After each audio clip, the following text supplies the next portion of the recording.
Maravilha.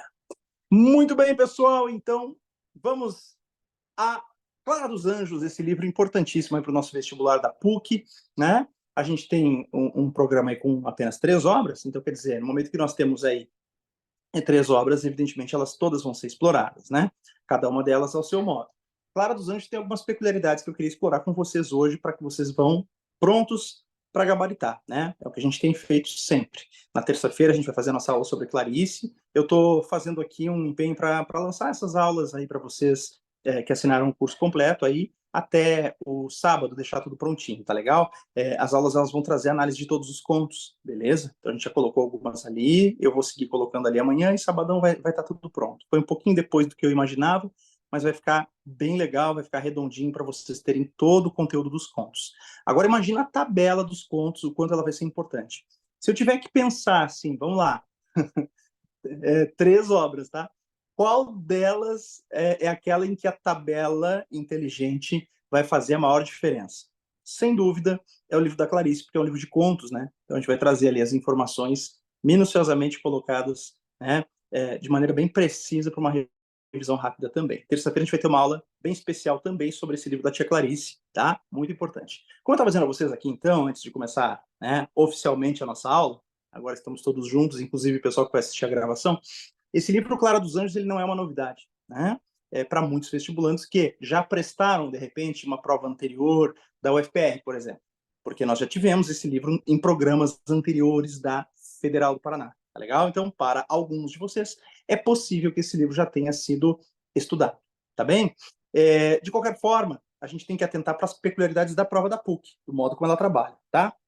Vocês tiveram ali uma lista com questões da banca da UFPR, com questões elaboradas por mim também, tá legal? Tem as questões inéditas que a gente sempre faz questão de colocar. Né?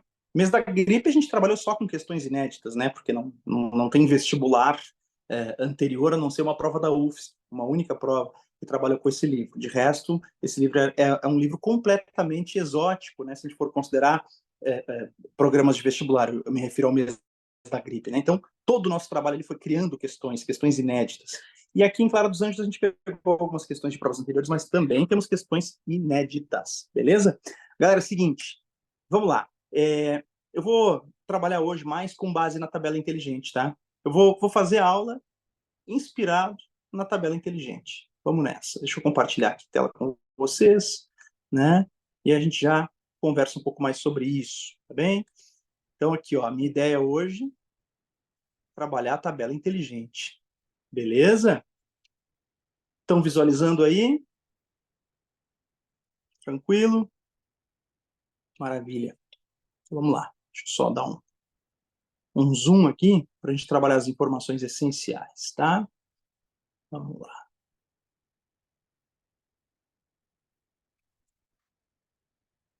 Muito bem. Nossa tabela inteligente aqui, então, a gente está falando de um livro, vamos pegar aqui a lateral da tabela, tá? Olha aqui. Tá? Aqui, no cantinho. Clara dos Anjos foi um livro que eu posso dizer foi o livro da vida do Lima Barreto. Tá? Conhece o Lima Barreto muito em vestibulares, no Enem, no ensino médio, por uma obra chamada Triste Fim de Policarpo Quaresma, certo? É um livro mais conhecido do Lima Barreto, considerada a obra-prima do Lima Barreto. É o clássico aquele, né? Que a vovó lia para estudar para o vestibular, inclusive na época dela. Né? Era o Triste Fim de Policarpo Quaresma, era sempre aquele livro. Bem? Mas Clara dos Anjos foi um livro que o Lima passou a vida inteira escrevendo e reescrevendo. Na forma primeiro de um conto, depois ele desenvolveu um pouco mais o argumento, certo? Era um livro que tocava muito profundamente questões importantes para o autor. O autor Lima Barreto é um autor negro, né, um autor mestiço, certo? É um autor suburbano, quer dizer, ele reunia essas condições de vulnerabilidade social. Um homem preto, né, um homem mestiço, um homem pardo, né, que vivia no subúrbio do Rio de Janeiro, tá certo? Ele sofreu bastante, então, preconceito racial, né? Sofreu as consequências da segregação também da população suburbana, tá certo? E o Lima, ele fez uma literatura muito voltada também para denunciar essa desigualdade social, tá certo? Para denunciar os preconceitos. Então, o Lima Barreto foi um cara que teve isso como uma marca ao longo da história pessoal dele e a literatura dele refletia isso. Então ele se preocupou muito, e ele traz aqui essa figura da Clara como uma personagem que acrescenta mais um aspecto de vulnerabilidade social. Ela é mulher, então eu vou dizer, ela é mulher, preta, pobre e suburbana. Ela reúne em si todas as condições, né, que a gente considera aqui que vão torná-la socialmente vulnerável dentro de um contexto racista, patriarcalista, machista, né, e de grande estratificação social, tá? Bom, Lima Barreto, antes da gente entrar na obra em si, olha aqui, ó, é interessante porque ele nasceu em 1881 e faleceu em 1922. Nenhum escritor da literatura brasileira personifica tanto a ideia de pré-modernismo. Eu quero dizer, pré-modernismo, você deve saber, não é uma escola literária, ok? Atenção, pré-modernismo não é uma escola literária. É um período de transição da nossa literatura. Professor, transição do que para onde? É a transição das literaturas tradicionais do século XIX, eu quero dizer, realismo, naturalismo, tá certo?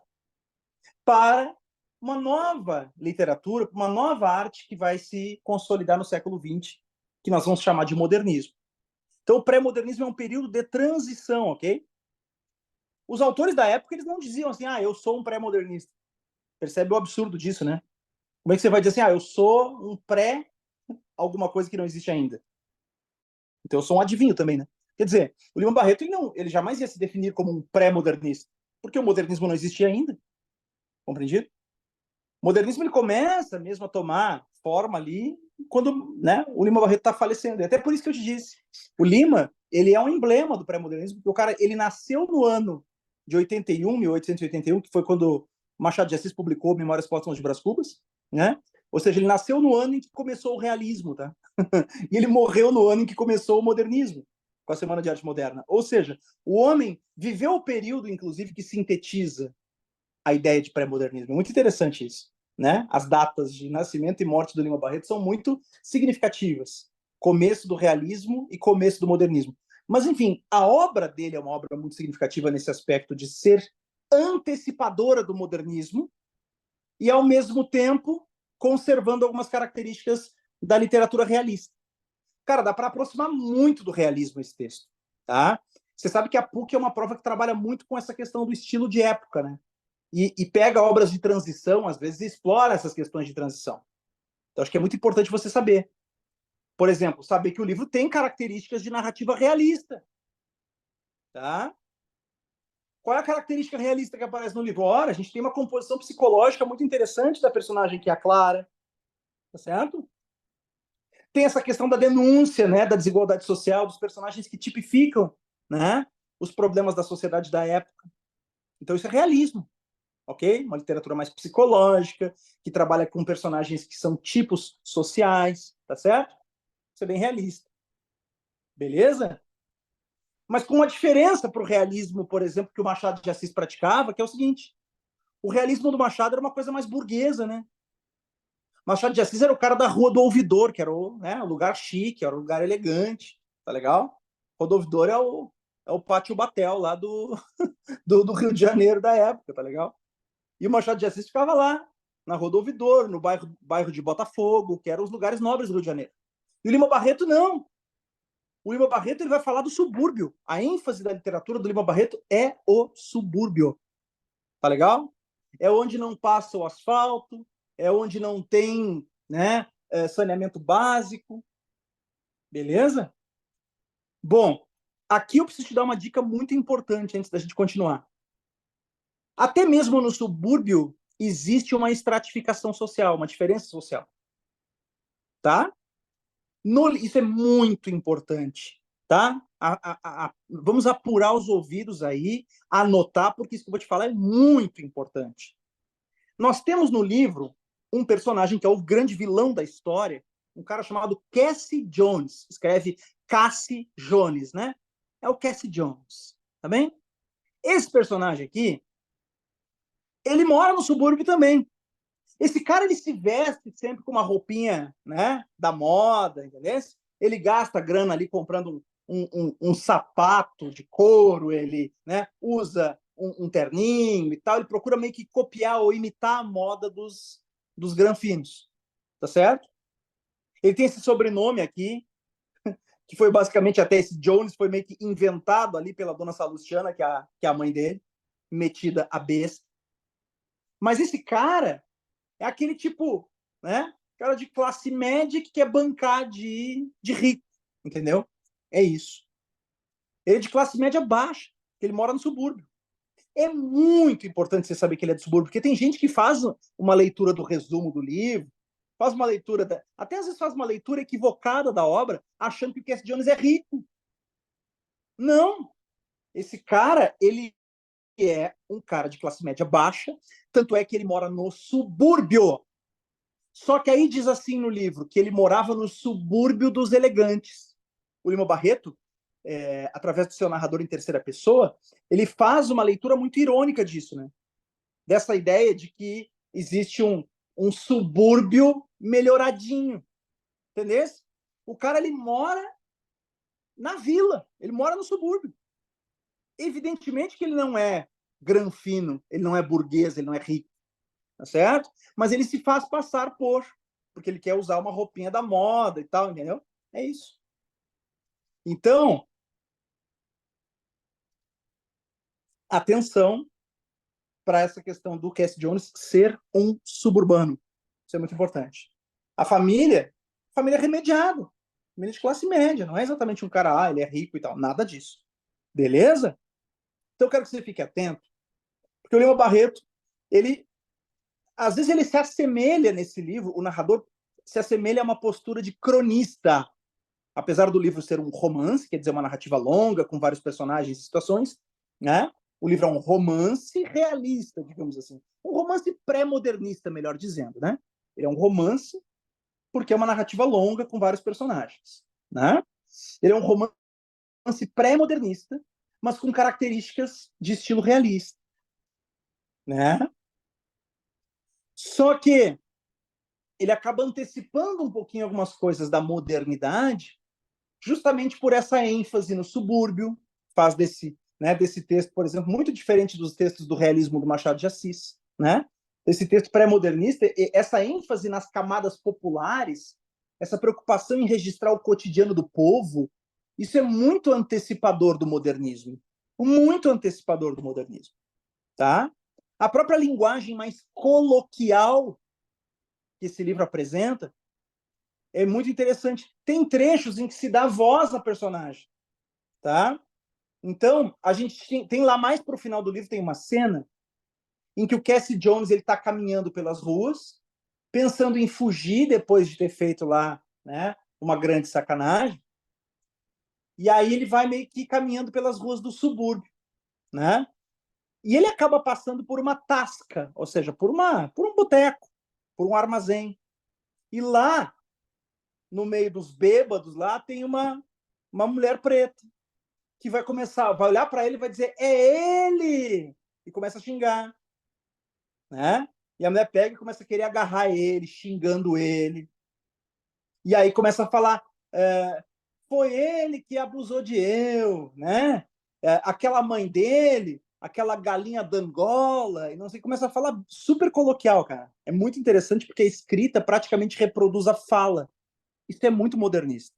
Então, eu queria dizer para vocês que, em alguns momentos, através do discurso direto, né, quando as personagens se expressam, a gente tem uma linguagem bastante coloquial. Então, fica bem atento para isso. A linguagem desse livro, ela é uma linguagem que oscila, né, entre o padrão culto e o coloquial. E destaque para a presença dos coloquialismos. Tem bastante linguagem coloquial no livro, tá? É isso. Galera, seguinte. Então, o espaço da narrativa é o subúrbio do Rio de Janeiro. O narrador descreve o espaço da periferia em detalhes, denunciando a precariedade da vida dos mais pobres. Tá? Lima Barreto tinha um compromisso social na literatura dele. O narrador é uma coisa muito importante e eu aposto que vai cair o aspecto narrador na prova da PUC. Tá?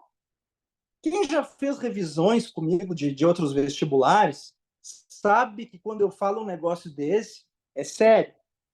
Você vai fazer a prova e vai estar lá a questão do narrador. Anota aí Você vai fazer a prova, depois você vai me dizer se estava lá ou não estava. O narrador, tá? Narrador desse livro é um narrador que a gente chama de narrador em terceira pessoa, que não é um personagem que narra, né? É um narrador em terceira. Só que é um narrador onisciente intruso.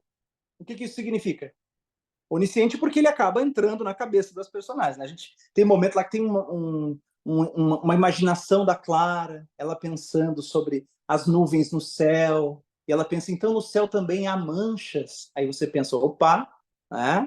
Então quer dizer que a Clara se sente manchada por alguma coisa. Aí a gente descobre que aconteceu a relação sexual dela com o Cassie Jones, né? Então no céu também há manchas. Quando a gente meio que entra na cabeça da personagem, assim, sabe o que ela tá pensando, o que ela tá imaginando, isso é narrador onisciente, tá?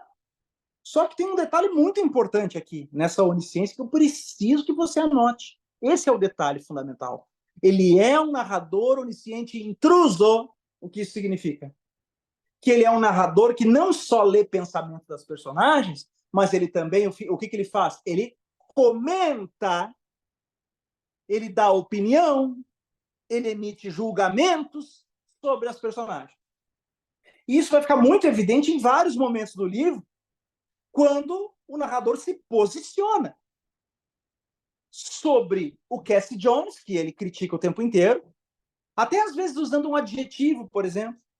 As ironias que o narrador usa para se referir ao Cassie Jones, tipo elegante do subúrbio, tá certo? Modinheiro, né? Uma maneira mais pejorativa de se referir ao cara que tocava modinha e tal, tá certo? Então, dá para perceber que existe muito uso da ironia na hora de falar do Cassie Jones, que existem opiniões negativas do narrador sobre o Cassie Jones e sobre a dona Salustiana, tá? E também existe uma constante crítica que o Lima Barreto faz ao modo como a família da Clara educou a Clara. Tá certo? É isso.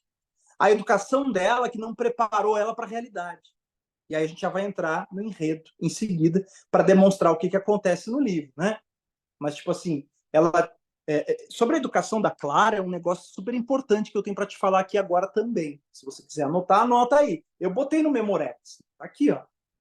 Você pode fazer essa anotação, depois, de repente, você imprime o Memorex e faz aqui, ó, né? Aquele trabalho de ir lembrando dos principais pontos dessa nossa aula. Você pode até assistir ela de novo, se quiser, para ir grifando, tá? Olha só. Eu queria dizer para vocês que a Clara, tá? Ela foi super protegida pelos pais. Ela é de uma condição social um pouco, né, mais humilde do que a do Cassie Jones, tá certo? Sabe que o subúrbio dos elegantes tem calçamento na rua e tal, né? Algumas ruas tem. É o caso da rua do Cassie Jones. A Clara dos Anjos não, sabe? É aquela coisa de amassar o barro para ir para casa e tal, né? Então é uma condição mais humilde, a da Clara, tá? Da família da Clara. Mas olha só, a Clara tem 17 anos, foi criada com muito zelo, hein? Super protegida. Ela não podia sair de casa sem estar na companhia dos pais ou de uma vizinha lá que era amiga dos pais e às vezes se responsabilizava pela Clara. Ou seja, a Clara, ela é tão super protegida que ela acaba não tendo a menor noção da vida lá fora. Ela é praticamente prisioneira dessa vida doméstica, mas eu quero que você não se engane com uma coisa. Tem gente que acha que a Clara não recebeu educação. Tem gente que acha que a Clara é uma total ignorante, que ela é analfabeta. Não. Os pais educaram ela. Ela sabia ler e escrever, o que é uma coisa bem, vamos dizer assim, difícil para o contexto da época, para uma moça, né, da condição social dela. Os pais educaram ela. Ela sabia ler e escrever. Toma cuidado com isso, tá? A Clara não é por conta da condição socioeconômica dela que ela é uma analfabeta ignorante. Não é isso. Ela pode ser ignorante sobre outras coisas, como, por exemplo, sobre a malícia que existe lá fora. Isso sim, tá?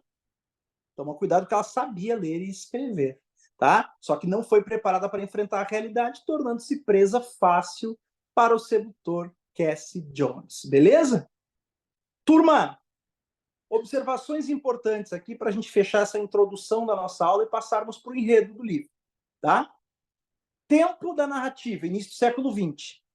Só que é um período posterior à abolição da escravatura, quer dizer, já não existe mais escravidão, mas esse é um ponto importante do livro. Mesmo depois da escravidão, olha só a condição da população preta. Né?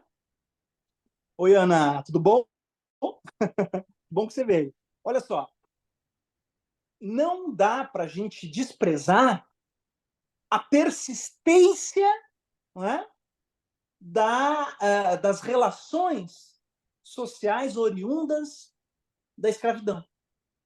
Mesmo que a escravidão esteja formalmente abolida no Brasil do início do século XX, qual é a condição, né, normalmente atribuída às pessoas pretas, aos afrodescendentes no Brasil?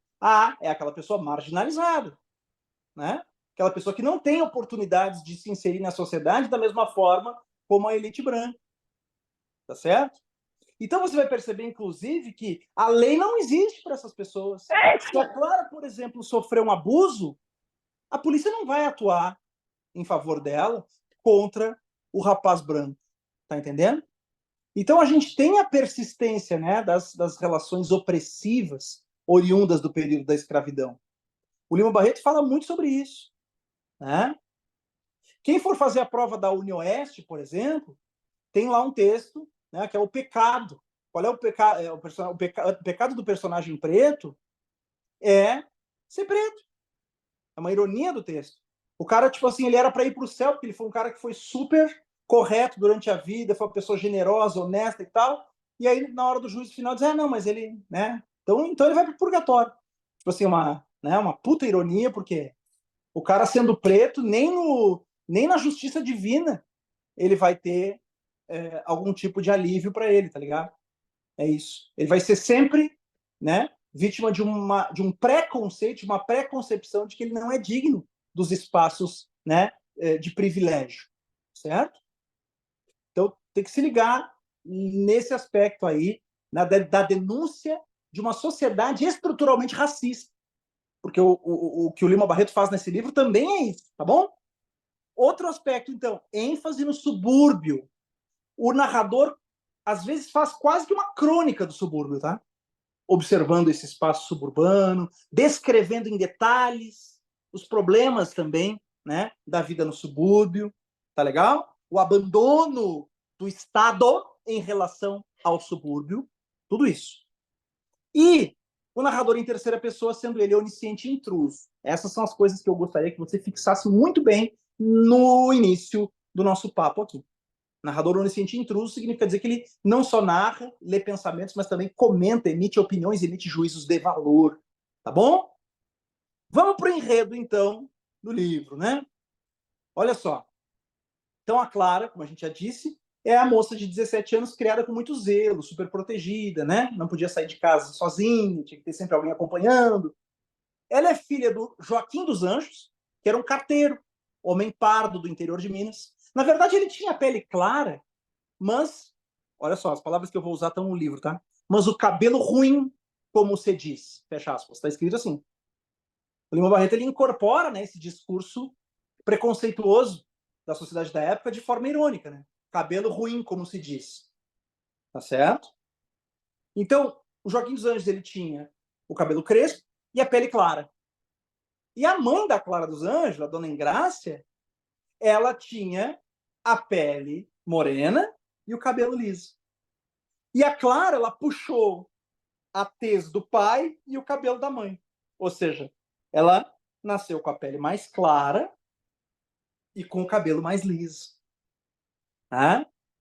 E ela se chama Clara, o que também pode ser compreendido, né, como a expressão de um desejo de branqueamento de uma, né, de um grupo social marginalizado, certo? Excluído, vítima de preconceitos, de violências historicamente, não é? Então, talvez até no inconsciente, o desejo dos pais de branqueamento vem já nesse nome Clara, né? Quer dizer, o branqueamento seria praticamente um passo para pertencer à sociedade e não ser excluído dela, dentro dessa lógica, né, estruturalmente racista da sociedade brasileira. Tá bem? Então, o nome da personagem ser Clara, isso é um componente interessante para nossa reflexão. Mas, seguindo, então olha só, quem são os pais? O pai é um homem pardo, carteiro, que veio do interior de Minas. Ele era músico, certo? Tinha sido flautista e apreciava modinhas. Fixou-se no Rio de Janeiro, trabalhava como carteiro. Não era tolo, mas também não sabia desconfiar das pessoas. Tá? Isso vai fazer com que ele acabe aceitando a presença do Cassie Jones na casa dele, inicialmente. Tá? Porque é o seguinte, ele tinha um hábito que era, eu não posso, né, duvidar do caráter de alguém, a não ser que essa pessoa dê demonstrações de que seja uma pessoa de mau caráter. Eu acho que o raciocínio dele é justamente de um homem interiorano, até certo ponto ingênuo, não é? Porque dentro do contexto do capitalismo selvagem, você não pode partir do pressuposto que todo mundo seja bom, não é? Até que prove o contrário. Infelizmente, para sobreviver numa sociedade competitiva e hostil como a nossa, o pressuposto, lamentavelmente, deve ser o oposto, né? Primeiro você vai ter que desconfiar de todo mundo até que alguém prove que merece a sua confiança. O raciocínio do Joaquim dos Anjos era o contrário. O seu Joaquim, pai da Clara, ele confiava em todo mundo até que a pessoa demonstrasse que não merecia a confiança dele. Tá? A dona Engrácia, e isso aqui é muito importante, tá? Dona Engrácia, a mãe da Clara, é uma mulher passiva, sem iniciativa. Ela não faz nada sem consultar o marido. Tá certo? E isso é o estereótipo, né, do feminino num contexto de uma sociedade patriarcal, machista, ao extremo. Então, ela nem sabia, né, o que fazer se não tivesse a anuência do marido, tá certo? Então, a dona Engrácia, a mãe de Clara, é uma mulher passiva, sem iniciativa, cria a filha com muita vigilância, impedindo-a de sair à rua desacompanhada. É o modelo feminino criticado pelo Lima Barreto, questão da mulher sem iniciativa. Olha que interessante, né? Nós temos aqui um Lima Barreto, um escritor, que defende a autonomia feminina. Ah? Então, é muito interessante isso. Curiosamente, né, perguntado sobre o tema feminismo, o autor dizia abominar o feminismo. Se dizia, inclusive, antifeminista. Talvez aqui a questão seja, né, o autor deveria ter algum tipo de resistência ou oposição ao modo como se dava a luta do movimento feminista na época, daí se dizer antifeminista. Porque o texto dele, na verdade, é um texto que está em plena sintonia, né, com um ideal de igualdade de gênero, de busca, pelo menos, né, de equidade, de respeito à autonomia das mulheres, de conquista da autonomia feminina. Se você pensar, né, esse texto ele está sintonizado com esse ideal, porque ele critica muito, né, a educação das mulheres feita para a submissão. Ele defende uma educação que liberte a mulher e dê a ela autonomia. O modelo de mulher que aparece aqui no livro, a gente, na verdade, tem dois modelos de mulher. Olha aqui. Isso aqui pode ser questão de prova, tá? Eu assinalei muito a questão narrador, né? Eu disse assim, cara, narrador vai cair narrador. Ponto. Eu falei para vocês, vai cair narrador. Isso aqui eu tô dizendo, pode ser que caia na prova, tá? Porque a gente tem aqui a dona Engrácia, que é a mãe da Clara, modelo de mulher submissa. E a Margarida, que é a vizinha da Clara, é a antítese de dona Engrácia. Porque ela é aquela mulher que teve que sustentar sozinha um lar depois de ficar viúva. Ela era uma imigrante, sustentava sozinha a casa. E aí o que acontece? Ela começa a se tornar uma espécie de conselheira da Clara. Tá? Então a família confiava na dona Margarida, era uma mulher de muita fibra, de muita coragem, trabalhadora e tal. E até a Margarida, ela teve um tempo que ela ofereceu trabalho para Clara. Só que dentro daquele contexto da Clara, né, e da mãe da Clara, ela, tipo assim, a Clara tinha vergonha de ganhar o próprio dinheiro. Parecia que ela estava fazendo uma coisa errada, certo? Sendo que a dona Margarida trabalhava e tal, né? trabalhava com costuras e tudo mais. Mas, enfim, né? A Clara, ela, entre esses dois modelos femininos aqui, né, é evidente que a Clara vai seguindo o modelo referencial da mãe. E isso é a desgraça da Clara dos Anjos, evidentemente. Porque ela vai acabar se tornando muito suscetível, né, a um homem canalha que vai seduzi-la e abandoná-la depois. Tá bom? Quem são os outros personagens? Bom, aí, o que acontece? Lá no início do livro, a gente está ali às vésperas do aniversário de Clarinha, tá? E aí, o que acontece? O pai, Joaquim, o carteiro, está bebendo com amigos. Os amigos do seu Joaquim são o Marramaque e o Lafões, certo?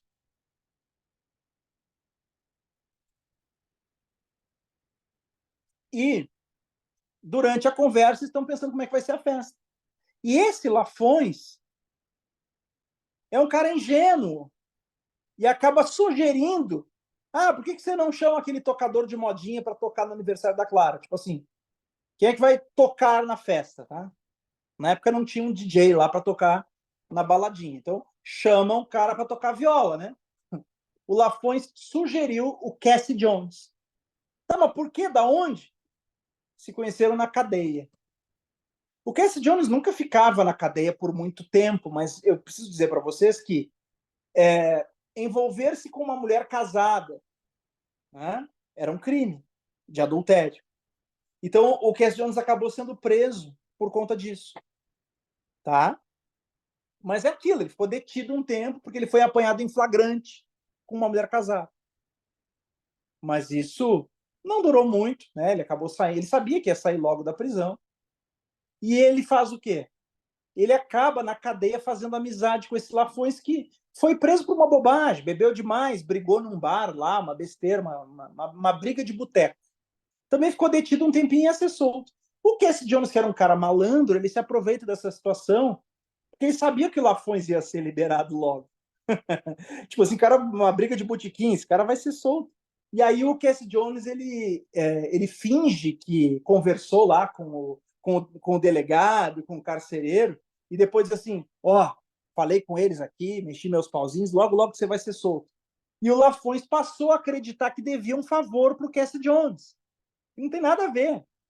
O Lafões ia ser solto de qualquer jeito, o Cassie Jones só, né, fez uma artimanha ali para fazer com que o Lafões acreditasse mesmo que ele, Cassie Jones, tivera alguma influência na libertação, né, de Lafões. Mas não, Lafões ia ser solto de qualquer jeito. Bom, Lafões acha que deve um favor para o Cassie Jones, e aí agora ele indica o Cassie Jones para tocar na festinha da Clara. O Marramaque dá um pulo e diz assim, vocês já ouviram falar desse Cassie Jones? Esse cara é um pilantra, conhecido, né, por se meter com mulher casada, por seduzir mocinhas e tudo mais. E aí o pai da Clara tinha aquele hábito de não desconfiar de ninguém até que a pessoa provasse ser mau caráter. Pois então. Acabou se decidindo pelo convite ao Cassie Jones. A Clara ouvia tudo atrás da porta. E ao ouvir a discussão sobre o cara, né, tipo, um sedutor, não, ele não é sedutor nada, esse cara não pode botar os pés aqui, dizia o Marramaque. E o Lafões diz, não, ele é meu amigo e tal. A Clara já começou a ficar curiosa. Isso já mexeu até com o senso do proibido para Clara, né? E toda vez que se falava do tocador de modinhas, mais ela ficava curiosa e querendo conhecer o cara. Tá? Aqui eu preciso fazer uma observação sobre as modinhas, certo? A modinha é um gênero, né, musical popular no Brasil da época, tá? Animava as festas da época. Seria tipo o que seria o sertanejo universitário hoje, tá? Só que muito mais poderosa a modinha no sentido de que era uma espécie de literatura que se consumia. A letra da modinha, por exemplo. Ela trazia uma mensagem. E o Lima Barreto ele tem uma crítica muito forte às modinhas, certo? Ele acha que as modinhas faziam uma espécie de educação sentimental das moças. Tipo assim, as meninas ficavam ouvindo aquelas músicas e assimilando aquele romantismo da música, né? E muitas vezes isso meio que degenerava o caráter das mocinhas, segundo Lima Barreto, tá? Então, o Lima Barreto ele faz uma crítica forte às modinhas, tá bom? É isso. O carinha esse, Cassie Jones, acaba indo tocar no aniversário, né? E olha só, Cassie Jones, quem é? Tipo vadio, tocava modinhas, usava o violão como um artifício para seduzir. Um elegante do subúrbio, tinha fama de deflorador de moças pobres e de mulheres casadas. Era acompanhado por outros malandros, como Arnaldo, a Taliba do Timbó, tem uma gangue do Cassie Jones, tá? Pois bem, o Cassie vai lá tocar na festinha e a Clara, dito e feito, né? Fica encantada. O Cassie Jones esse fica cantando e lançando olhares para ela e tudo mais. Só que depois que o cara vai embora, a mãe da Clara, que nunca deu opinião sobre nada, né, que não tinha opinião, a mãe da Clara ficou apavorada com os comportamentos desse Cassie Jones, percebeu, né, a malícia do cara. Olha que para a dona Engrácia perceber alguma coisa. Aí ela vai pro marido e diz assim: Joaquim, não gostei desse tipo que veio tocar aqui. Você viu o jeito que ele olhava para Clara e tal? E o Joaquim diz assim: sim, é verdade, mas pode deixar. Ele aqui em casa não bota mais os pés. Clara tá ouvindo tudo atrás da porta. Agora ela tá vivendo no imaginário dela um amor proibido, na imaginação dela. Isso só faz ela cada vez mais querer o canalha. Tá bem? É isso que acontece. Bom, o que vai acontecer no desenrolar da história, né, é que esse Mahamak fica tentando, né, o padrinho da Clara, desmascarar o Cassie Jones e tudo mais, durante um bom tempo, tentando provar que o cara era ruim, até que o Joaquim e a Dona Engrácia perceberam que o cara era ruim mesmo. Só que o Cassie Jones tentou um dia chegar e fazer uma visita na casa, né? Na casa da Clara. Isso mesmo, depois do aniversário. Ah, estava de passagem por aqui, resolvi ver como estão vocês, como está sua filha. E o carteiro Joaquim, pai da Clara, fechou a porta na cara do infeliz. Assim, ah, tá, pois bem. Né? Já viu, estamos bem.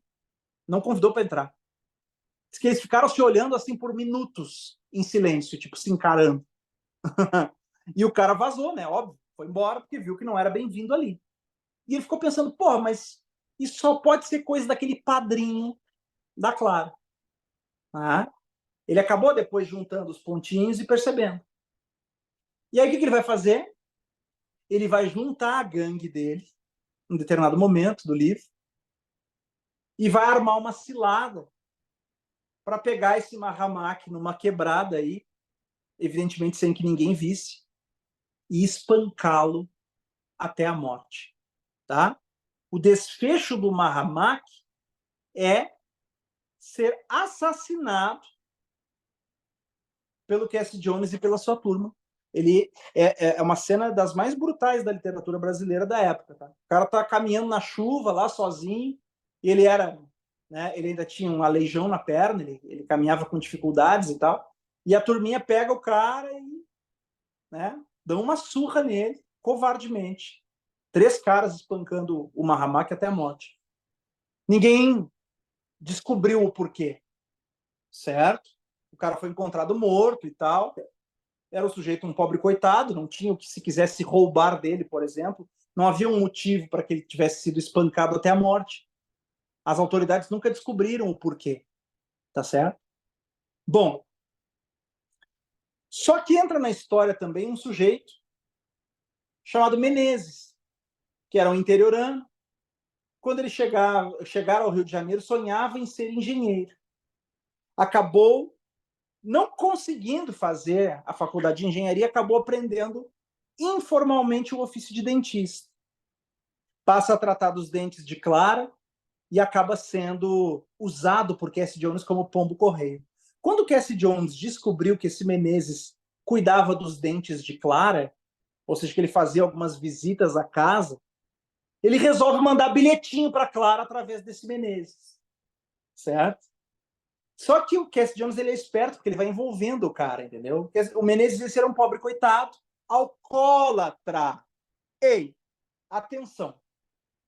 Destaca aí um tema que, para um leitor ingênuo, para quem está lendo o livro sem muita, né, sem aquele olhar de quem entende da prova, O cara nem vai perceber que esse tema é importante, tá? Quem lê resumo nem vai saber, mas quem se prepara para a prova sabe. O tema é o tema do alcoolismo. Alcoolismo, tá? Por que esse tema é importante? Número 1, Lima Barreto sofria com o vício no álcool. Ele, o autor do livro, era alcoólatra, certo? Número 2, o alcoolismo ele é uma grave chaga social, né?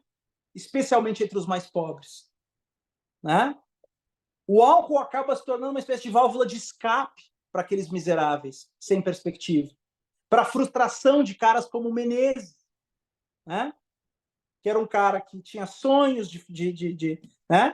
de ser engenheiro, de ter uma posição na sociedade, e que pela sua pobreza ele fica excluído de ter uma formação decente e acaba tendo de ser uma espécie de dentista improvisado aqui. Evidentemente, como ele atende os pobres, ele só ganha merrecas, não tem nem como sustentar a casa. E aí ele gasta o pouco dinheiro que tem na cachaça e vai se criando um círculo vicioso, né? A irmã dele chega para ele vivia com a irmã, esse Menezes, a irmã diz assim, a gente não tem dinheiro nem para comprar comida. Aí ele vai lá no armazém, bota no pendura, né? Bom, esse Menezes, então, ele está no fundo do poço.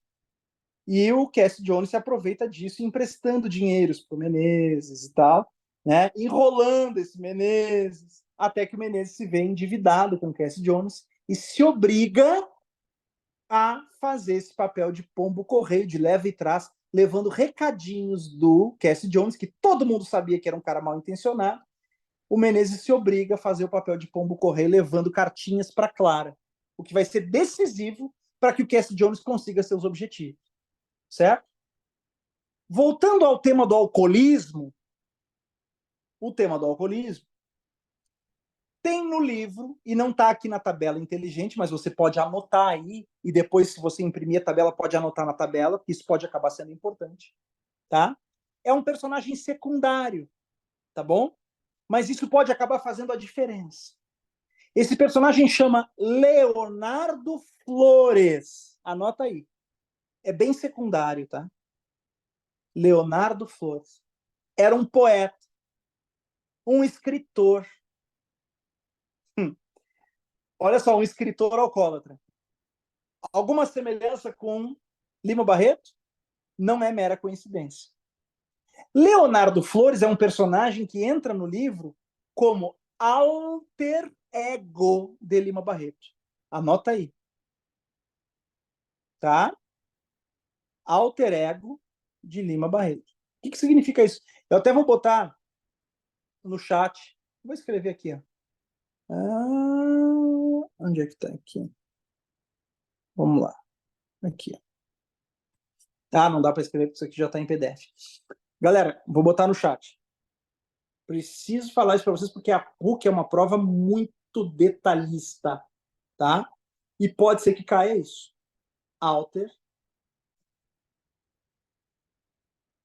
Tá?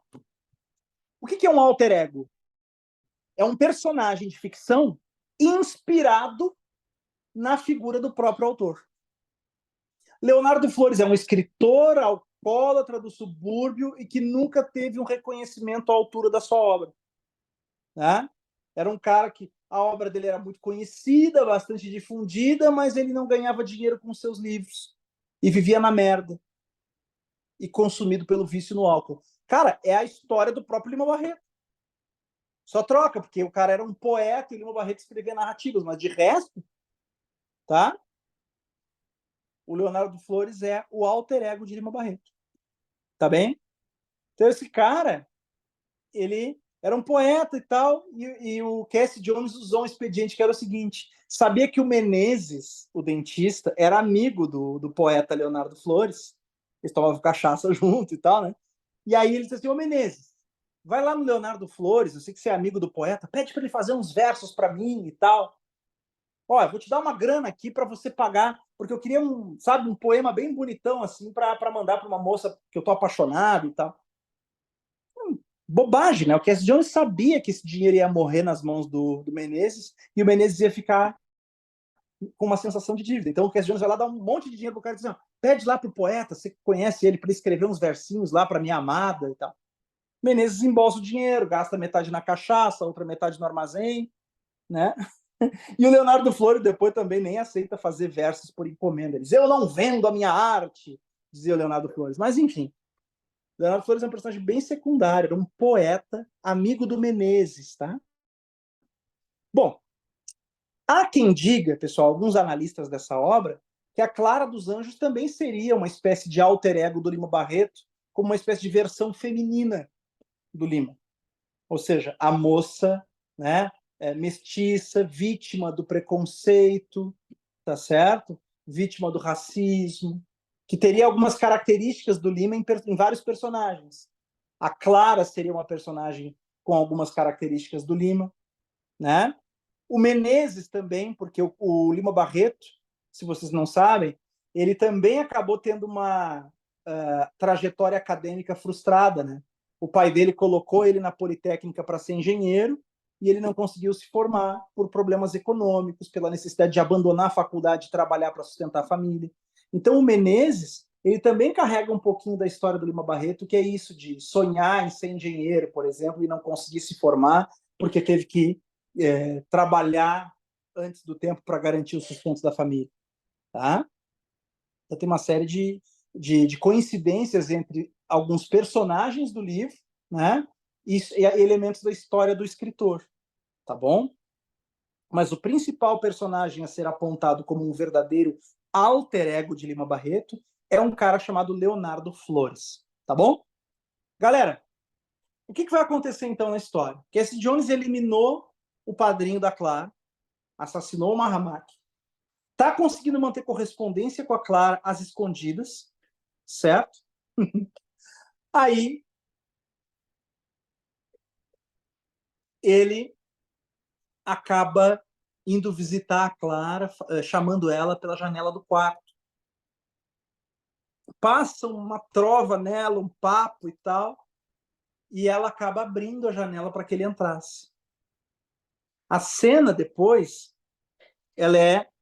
Ó, a Ana Gabriela falou o seguinte, Lima Barreto geralmente faz isso, colocar personagens que remetem a ele nas suas narrativas. Muito bem percebido. Chamavam na época esse tipo de estratégia de romana clef. Tipo, romance a clef seria um romance a chave, em que as personagens são chavezinhas que você vira e enxerga, né, o quê? Pessoas da vida real, incluindo o próprio autor. Então você pega, por exemplo, aquele livro que caía na UFSC, chamado Diário do Hospício, né, que era, na verdade tem Diário do Hospício, mas o que caía na UFSC mesmo era o... Se você lembrar, pode colocar aí, tá? Tem o Diário do Hospício e dos Mortos, do Cemitério dos Vivos, lembrei, tá? Então, era um livro que caía na UFSC 2 anos atrás, Cemitério dos Vivos.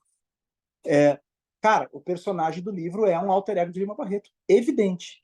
É o mais autobiográfico de todos os textos de Lima Barreto, chama Cemitério dos Vivos. Tá? O personagem chamava-se Mascarenhas, e a história dele é praticamente igual à história do Lima Barreto, exceto pela ideia de que ele teria se casado, tido uma mulher, uma esposa e tal. De resto, né? Igual ao Lima. Alcoólatra, escritor, jornalista. O primeiro livro dele também, livro de estreia, Recordações do Escrivão Isaías Caminha, totalmente autobiográfico. O Isaías Caminha é um alter ego do Lima. Então o Lima fazia muito isso, tá? É uma característica dele. Então isso acaba potencializando até uma abordagem da PUC sobre isso, sabe? A PUC, às vezes, ela coloca enunciados sobre o autor. Quero dizer, características de estilo, né? Elementos importantes da trajetória do escritor. Não é que você tem que saber da vida dele, não é isso. Ah, né? O escritor, onde vive, do que se alimenta. Não, não é isso, tá? Mas tem que saber do estilo do autor. Você tem que saber também se alguns elementos biográficos interferem na escrita, como, por exemplo, a gente percebeu aqui o tema do alcoolismo, tá? Bom, eu ia te falar mais uma coisa. Que Menezes, Cassie Jones... Ah, ele entra no quarto da Clara, né?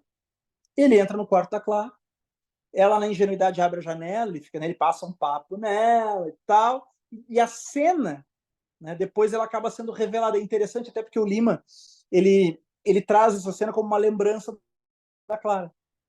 porque a Clara começa a mudar um pouco o comportamento dela em casa, e de repente o narrador onisciente vê a Clara na janela, olhando para o céu e pensando se, né, se no céu tem manchas também.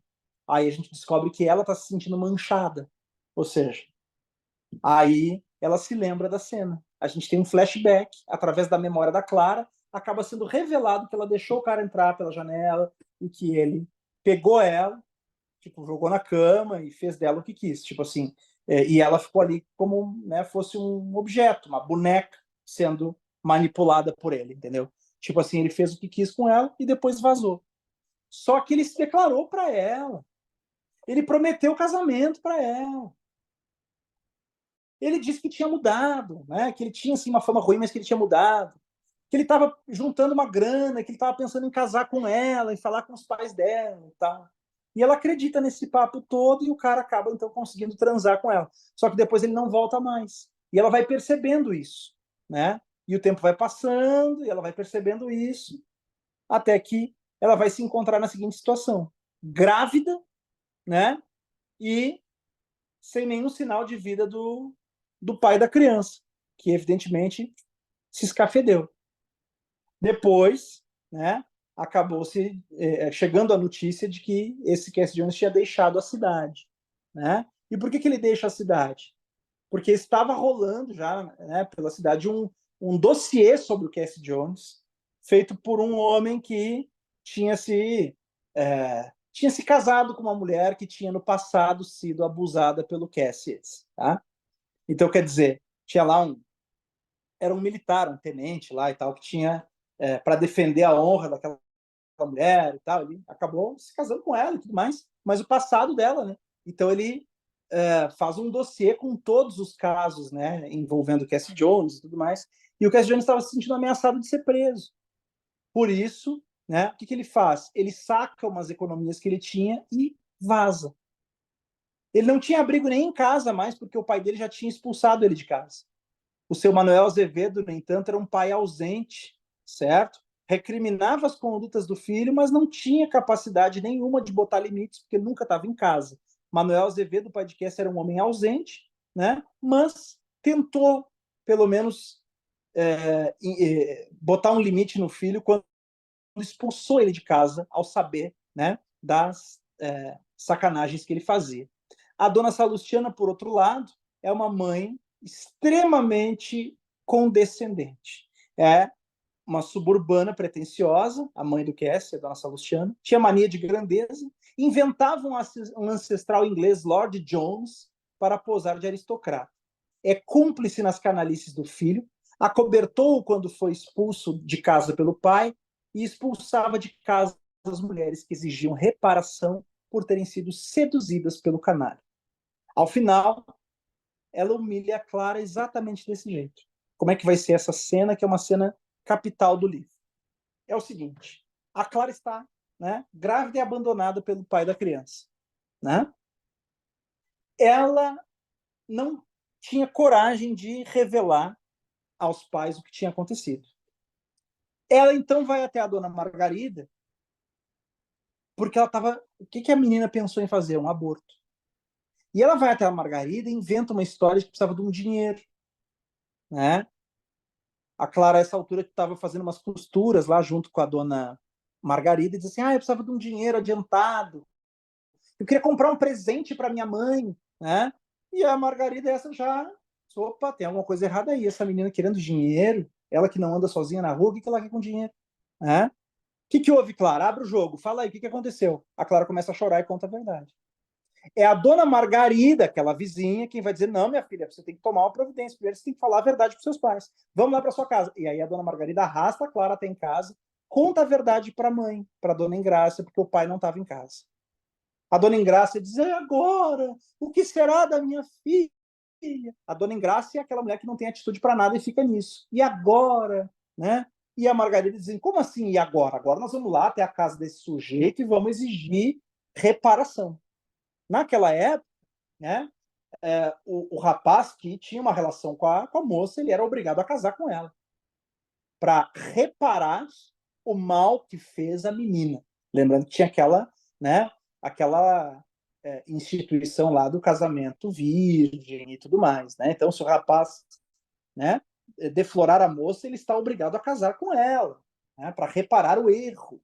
Bom, a dona Margarida tem que ir lá e exigir o casamento. A dona Margarida é que vai cheia de coragem e diz para as duas, dona Engrácia, Clara, vamos lá, nós temos que ir na casa desse sujeito. Chegando à casa do sujeito, a dona Salustiana humilha a Clara. E ela diz, como é que é? Você está sugerindo que meu filho vai casar com essazinha aí? Mas de jeito nenhum. Rá, ré, ri, ró, rua. E aí, a Clara, que estava calada até então, ela diz, é o meu direito, não sei o quê. E é o meu direito? Você lá tem algum direito? Ponha-se daqui para fora. E aí aparece o seu Azevedo, o pai. A Clara se humilha e diz, né? Seu Azevedo, por favor, não me... E aí o cara diz, minha filha, eu não posso fazer nada. Eu não posso obrigar o meu filho a se casar com você, porque ele já foi embora daqui. Eu nunca consegui botar limite nesse meu filho. Me desculpe, me perdoe, né, por ter posto no mundo um tamanho canalha. E a dona Salustiana empurra as mulheres tudo para fora de casa, dá um vaza, né? Saiam daqui, rua. E é isso. A Clara é humilhada. E depois ela se pega pensando, né? Quem sou eu para exigir alguma coisa nesse mundo, né? Preta, né? Pobre. Quando a Clara então chega, né, em casa, depois diz para a mãe, mãe, nós não somos nada nesse mundo. Essa frase que encerra, né, o Clara dos Anjos, nós não somos nada desse mundo, ela pode ser lida assim, né? Nós, mulheres, pretas, pobres e suburbanas. Porque não é eu, né? É nós. Ou seja, tem uma súbita tomada de consciência da personagem sobre a condição de vulnerabilidade social dela numa sociedade patriarcal, machista, racista e extremamente, né, marcada pela desigualdade social, pelo abismo social entre aqueles que têm e aqueles que não possuem nada, tá? É isso, pessoal. Dúvidas, perguntas, todo o livro aqui, né? Uma aula para fechar todas as pontinhas do livro. Personagens todos esmiuçados aqui. Essa tabela aqui com todas as informações. A única coisa que não está na tabela, mas está na nossa aula, e eu falei para vocês aqui que é interessante vocês também fixarem, é o Leonardo Flores. Tá bem? É isso.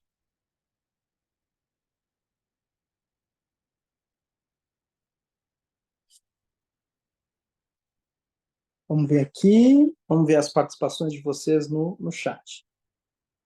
Ana Clara, prof, tanto Mês da Gripe quanto Clara dos Anjos temos cenas de abuso. A PUC poderia fazer alguma relação?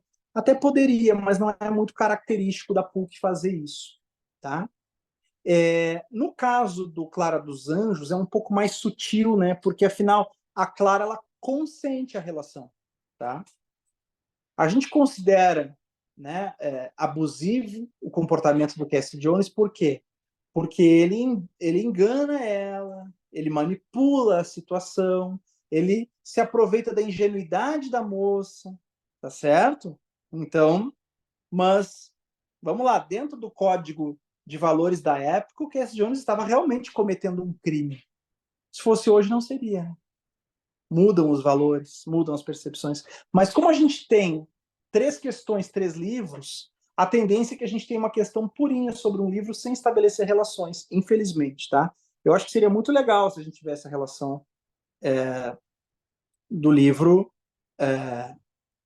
Mês da Gripe com o livro Clara dos Anjos, por exemplo. Seria muito interessante, tá? A PUC vai cobrar uma questão de cada obra. A tendência é essa, tá? É isso, é uma questãozinha de cada obra. E é claro, evidente que a gente está cercando tudo aqui para fazer essas 3 questões com excelência, para gabaritar. Veja, porque são só 3, né? Então a gente não tem muita margem de erro. Você errou uma questão, você já ficou com 70, né, por cento de acerto. Então, quer dizer, a gente tem que ir além, Se a gente gabaritar essas questões, a gente está dando um salto enorme na frente da concorrência, principalmente por se tratar de um programa novo. Ou seja, pelo fato de que a PUC mudou a lista, deu pouquíssimo tempo para vocês, inclusive, se prepararem, né? Tem muita gente perdida sobre os livros. Mês da gripe tem gente que não sabe nem do que se trata, tá? Então você tem que tirar muito proveito disso aqui. Isso aqui é a chance de ouro. Já no outro vestibular já não vai ser assim. Próximo, o de verão, né? Já de alguma forma, houve certo tempo para as pessoas se organizarem. Aqui, você vai pegar o concorrente totalmente desprevenido, tá? Então, vamos lá. Tenho certeza disso. Duvido que alguém esteja fazendo uma preparação de verdade para as obras literárias, tá? Só vocês. Mais ninguém. Galera, dúvidas aí? É isso aí, Angélica. A ideia é isso aí mesmo, tá? Certinho, Ana? Valeu. Então tá, turma. Ficamos por aqui, então. Muito obrigado. Obrigado, Bia. Beijos para vocês. Terça-feira vem uma aula super massa sobre a Clarice, tá? Brigadão, galera. Estou preparando aqui as aulas curtas sobre os contos e aquela aula de super revisão que a gente vai fazer, tá bom? Com aquela tabela matadora para a gente resolver todas as questões. Legal? Tiago, algum outro jeito como a PUC poderia se referir ao narrador onisciente intruso? Não, narrador onisciente intruso, pode dizer simplesmente narrador em terceira, né? Que seria um conceito um pouco mais incompleto, né? Só narrador em terceira. Eu já fui e coloquei o conceito mais específico, que é narrador em terceira pessoa, onisciente intruso. Pode ser que só diga terceira pessoa. Pode ser que só diga narrador onisciente, tá certo? Tá ok? Mas pode ser que explore justamente isso, narrador onisciente intruso, tá bom? É isso. Valeu, show de bola, é isso aí. Então tá, turminha, valeu mesmo, beijo para vocês e qualquer dúvida, vocês sabem que tem meu WhatsApp ali, tá bom? Valeu e sucesso. Tamo junto. Valeu, Tiagão, valeu mesmo. Obrigado, Ana. Valeu.